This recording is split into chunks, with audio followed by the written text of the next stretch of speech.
जब baby UK में born होता है, सबको लगता है सिस्टम ऑटोमेटिकली काम करेगा। हॉस्पिटल, डॉक्यूमेंट्स, गवर्नमेंट सब संभाल लेंगे। पर एक चीज जो लोग मिस कर देते हैं कि आपका बेबी ऑटोमेटिकली ब्रिटिश नहीं होता। ये वीडियो स्पेशली उन लोगों के लिए है जो या तो यूके में स्किल्ड वर्कर वीज़ा पे या किसी और टेम्पररी वीज़ा पे। लेकिन अगर आपके पास आईएलआर है या कोई यूके का और सेटल स्टेटस वीज़ा है तो हो सकता है आपके ऊपर ये रूल अप्लाई ना होते हों। जब न्यू बॉर्न होता है ना, स्लीप ऑलरेडी नहीं मिलती, रूटीन पूरा चेंज हो जाता है और उसके बीच में ये सब रूल्स और प्रोसेस समझना काफ़ी कंफ्यूजिंग हो जाता है। सबसे पहले हॉस्पिटल में बेबी का रिकॉर्ड बन जाता है। आपको एक डिस्चार्ज समरी मिलती है जिसको बोलते हैं रेड बुक। ये डॉक्यूमेंट बहुत इंपॉर्टेंट है आपके बेबी के मेडिकल रिकॉर्ड्स के लिए भी और नेक्स्ट स्टेप के लिए जो कि है बर्थ रजिस्टर करना। यूके में ये आपको 42 डेज के अंदर अंदर करना ही पड़ता है ना। इसके लिए सिंपल है यार, ऑनलाइन जाओ, एप्लीकेशन दो, अपॉइंटमेंट बुक करो, वहाँ जाओ और वहाँ से आपको बर्थ सर्टिफिकेट मिल जाता है। मैं कोशिश करूँगा ना कि इस पर एक डेडिकेटेड वीडियो बनाने का ट्राई करेंगे। नेक्स्ट चीज़ जो हमें करनी रहती है वो ये है कि जीपी के साथ बेबी को रजिस्टर करवाना। कोशिश करो कि जितना जल्दी आप ये प्रोसेस कर सको उतना बेटर है। क्यों?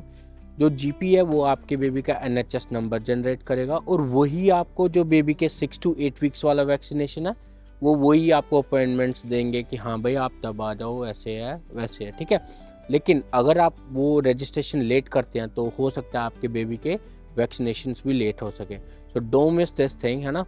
जितना जल्दी हो सके उतना जल्दी रजिस्टर करवा लो।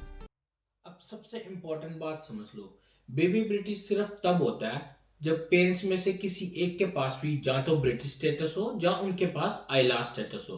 अदरवाइज बेबी ब्रिटिश नहीं है, ये ध्यान में रख लो। अगर आप इंडियन हो तो एक और इम्पोर्टेंट स्टेप है आपके लिए, जो कि इंडियन हाई कमीशन में ही बेबी का बर्थ रजिस्टर करना। इससे बेबी का रिकॉर्ड इंडिया में भी बन जाता है और ये पासपोर्ट अप्लाई करने के लिए भी बहुत इंपॉर्टेंट है। अगर इस स्टेप को स्किप किया, trust me, you might have to face serious delays on a later stage. अब बेबी को ब्रिटिश पासपोर्ट नहीं मिल रहा तो कोई पासपोर्ट तो अप्लाई करना पड़ेगा ना। उस केस में कैसा रहता है, जो भी बेबी के पेरेंट्स के पास जिस भी कंट्री का पासपोर्ट होता है उसी का पासपोर्ट बेबी के लिए अप्लाई करना पड़ता है। से हमारे केस में इंडिया है तो हमारे बेबी को इंडियन पासपोर्ट ही मिलेगा अभी के लिए। अब इस प्रोसेस का सबसे इम्पोर्टेंट और लास्ट पार्ट है, ठीक है, वो ये है कि भाई अगर आपको बेबी यूके में रखना है तो लीगली वीज़ा चाहिए ही चाहिए। अगर वीज़ा नहीं है तो वो बेबी इलीगल है यूके में, ठीक है। और अब काफ़ी लोग सोचते हैं कि यार अभी नहीं करेंगे, जब मन करेगा तब कर लेंगे। नहीं, ये बहुत इंपॉर्टेंट है और इसको जितना जल्दी हो सके उतना जल्दी करो। क्यों? पहली चीज़, अगर बेबी को ट्रैवल करना आउट ऑफ यूके, लाइक आपको इंडिया लेके जाना है किसी और कंट्री में, है ना, तो जब वापस आओगे ना भाई दिक्कत हो जाएगी, वो बेबी को नहीं आने देंगे। You can come because you got a visa, ना, but baby has to stay outside UK if baby doesn't have a visa. Second most important चीज़ जो लोग मिस कर देते हैं ना, लोगों को पता नहीं है कि हाँ भाई, जो जब बेबी बॉर्न होता है ना, एनएचएस सिर्फ 3 मंथ्स के लिए कवर करता है। अगर आपके पास वीज़ा नहीं है और आप एनएचएस की सर्विसेज यूज़ कर रहे हैं, किसी भी टाइम पे आपके पोस्ट बॉक्स में एक लेटर आ सकता है जिसमें मोटा खर्चा होगा, because you used NHS services of baby without having a legal visa. So अगर आप चाहते हैं कि भाई, और ये let me make it very clear, ये छोटा मोटा खर्चा नहीं होता, 100 pound 150 pound, it goes into thousands, 2000 3000, काफ़ी लोगों को आया। आप गूगल करोगे you will get to know, है ना। बस, सो लास्ट यही था कि यार वीज़ा होना बहुत ज़रूरी है। अब चलो, ये हो गया सारा प्रोसेस। अभी मैं आपको एक सिंपल सी टाइमलाइन समझा देता हूँ जिसमें जल्दी जल्दी आपको क्या रहेगा। अगर आप इसको फॉलो करोगे तो आपका सारा प्रोसेस स्मूथली जाएगा। मेरे को पता काफ़ी लग रहा होगा यार ये भी करना वो भी करना, सिंपल सी बात है। जब बेबी बॉर्न होता है 1 से 2 वीक में उसका बर्थ रजिस्ट्रेशन वाला काम फिनिश कर लो, उसी सेम टाइम पे जीपी भी रजिस्टर कर लो। ये सारे काम हो जाएंगे 1 से 2 वीक में। नेक्स्ट 3 to 4 वीक्स आप, जब आपका बर्थ रजिस्ट्रेशन आपका यूके का मिल गया, आप अपॉइंटमेंट बुक कर लो इंडियन बर्थ रजिस्ट्रेशन की। ये काम भी आपका 3 to 4 वीक्स, मैक्सिमम 6 वीक्स में हो जाना चाहिए। अगर आप like if you are on the top of everything, है ना, 6 वीक्स तक ये होना चाहिए।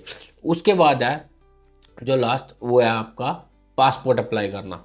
इसमें टाइम लगता है, it could take anything between 1 to 2 months, है ना, after your appointment at the BFS office, या जहाँ पे भी जिस भी कंट्री का आप कर रहे हैं, जो भी आपका अपॉइंटमेंट है उसमें लग जाता है टाइम 1 से 2 महीना।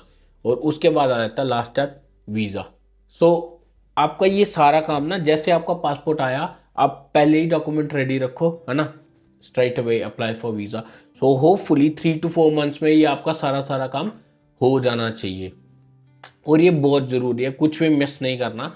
अगर आपको लगता नहीं कुछ समझ में नहीं आया, कमेंट बॉक्स में पूछ लो, है ना, मेरे को इंस्टाग्राम DM कर लो, एनीथिंग जो मेरे से होगा I try to help you. But एक और चीज़ वो ये है कि like whatever information I am giving you right now, वो उस बेसिस पे है जो अभी रूल्स हैं। In future rules might change, है ना, थिंग्स माइट चेंज। सो आप मेक श्योर करना whenever you are following like this process, you go through the rules again, just so कि कुछ चेंज ना हुआ हो, है ना, तो फिर दिक्कत हो सकती है। होपफुली हो सकता है आपको ये वीडियो अच्छी लगी हो। अगर अच्छी लगी है लाइक करो, सब्सक्राइब करो और शेयर भी कर दो यार उनके साथ जिनके अभी बेबी हुआ है या जिनके होने वाला है।